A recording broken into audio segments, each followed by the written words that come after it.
Hi guys, welcome to my vlog. So today, galing ako nga pala sa medical ko. So nagpa-blood test ako, tapos pauwi na ako papunta sa papunta na ako sa car kasi nga malayo ako nag-park guys, kasi hindi talaga ako marunong mag-park pa kahit nakapag-drive na ako, pero never talaga ako makapag-park pag marami yung sasakyan. So ayun, nag-video lang ako sa sa trees kasi napagandahan ako doon sa trees guys. Nag-bloom yung mga bulaklak nila. Ganito sila kaganda pag spring dito. So yun. So ayan na yung car ko guys. So kita nyo naman, ang layo ko talaga. Tapos ayan, ako lang nakaka-park, may isa. So ayan, after that, ayan, stay muna ako, naghintay kung kailan ako makaalis. Nagtingin-tingin, nagsasalita-salita. Ewan ko kung ano pinagsasalita. Pinagsasabi ko dyan, basta yun na yun. But anyway guys, so ayun.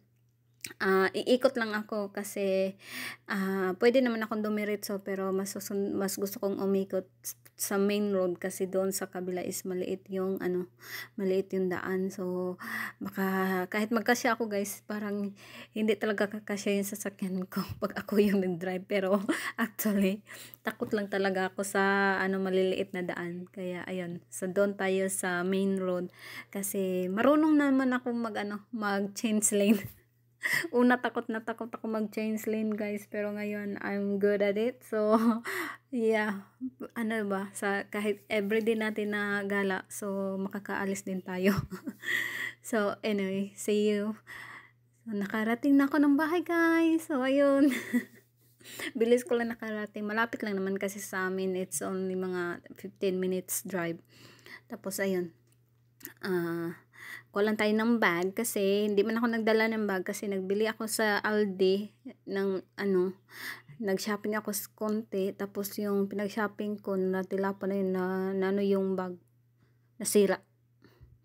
So ayun, tingnan nyo nga guys. So ayun na, nagsitapunan na sila kasi napabreak ako bigla kanina nung orange na yung light. So ang bilis ko nakapag-brake guys, kaya ayun, lahat ng mga napamili ko tumilapon. Brake pa more. Buti na lang walang car sa likod ko, baka nabangga na, nahalika na yung likuran ko. Pinapagalitan pa naman ako ng asawa ko pag ganyan ako mag-brake. So anyway, ayun, tapos may nakita ko mga basura dyan sa labas namin dahil mahangin kahapon. So pinulot ko na naman siya. Ayan. Tapos nag-check din ako ng car namin guys. Yung gulong ko, ayun, may nails na nakatuso, kaya pala walang hangin.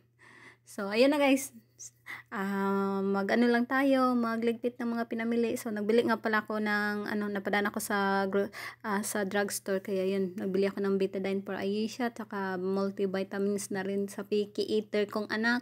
Tapos ayun, Band-Aid na rin.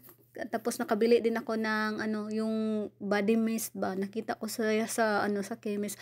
Ang ganda ng amoy, kaya binili ko na rin. Nagustuhan ko siya, mura lang, $9 lang yata yun. Naubos na rin kasi yung akin Ayan, yung Band-Aid for Ayesha. Tapos sabon panglaba yan guys, panglaba ko yan ng mga underwear ko. So ayun lang guys, so kakain muna ako guys kasi gutom ako, wala pa akong breakfast. So that's all for today's vlog. Bye bye.